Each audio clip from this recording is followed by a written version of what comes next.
Dreams. Everyone dreams. Some forget what they dream about. Some remember, but later forget and don't think anything of it. Few log their dreams, and few have lots of stories to tell from them. This is the Dream Logs.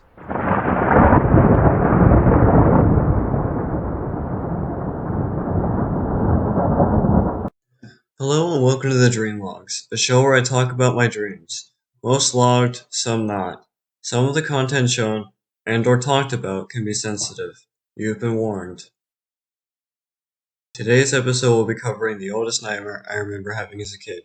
This is your warning. This is going to be the cringiest, lamest, and most boring episode of this series. It's that way so I can work my way up to being able to read my scripts better. So when I get to the good dream logs, they won't sound dull and boring.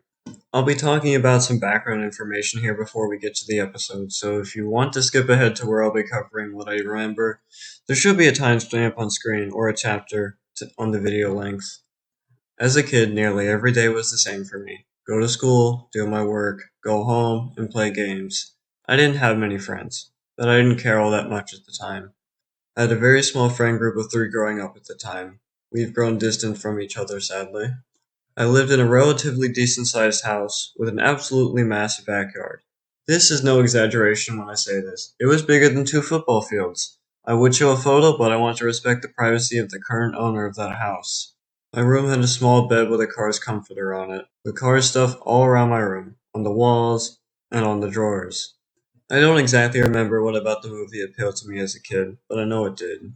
I fell asleep in my bed, only to wake up in it again, not knowing I was asleep. I got out of bed and walked to my door, then opened it. I looked around but didn't see any of my family around. I walked down the stairs and walked to the kitchen, still nobody in sight. I grabbed a drink of water and sat down for a brief moment on a stool at the counter. I drank it and walked up to the glass door for my backyard. I opened it by sliding it to the side and walked outside. It was dead silent. Nobody around, no noises at all. I saw smoke in the distance. It was in the forest of my backyard. I walked off the patio and towards the forest. I started to hear a noise, a loud engine, and sounds of blades cutting things. Keep in mind, I was maybe 8 or 9 when this nightmare happened, so it's cringy to read out loud. I saw that combine harvester thing from Cars driving in my direction with the harvesting blades on. I stood in terror for a moment, and it started moving incredibly fast towards me. I started running as fast as I could towards the back door of my house. I ran towards the patio and tripped on the concrete steps. Everything went black. I heard the noises from that thing, incredibly loudly. Then I woke up.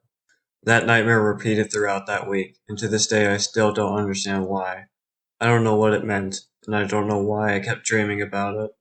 I know this seems incredibly boring and lame, but boring and lame are sometimes the building bricks for better stories. This pilot doesn't determine the suspense of later episodes to come. Rather, it's for me to build on. It's for my voice to get better at reading my scripts and to let people know that I'm working on a series. Later episodes will be far more intense, suspenseful, and eerie. Some episodes will be me living out the plots of movies I loved. Some will be me running from horrifying creatures. Some I have a hard time even describing what I saw. Some triggered real pain responses in my body while I was asleep. Some I can barely ever forget from the horrific stuff in them. I hope that this series is enjoyable, but remember what I said, this is the boring, lame start to build up to the best of the best.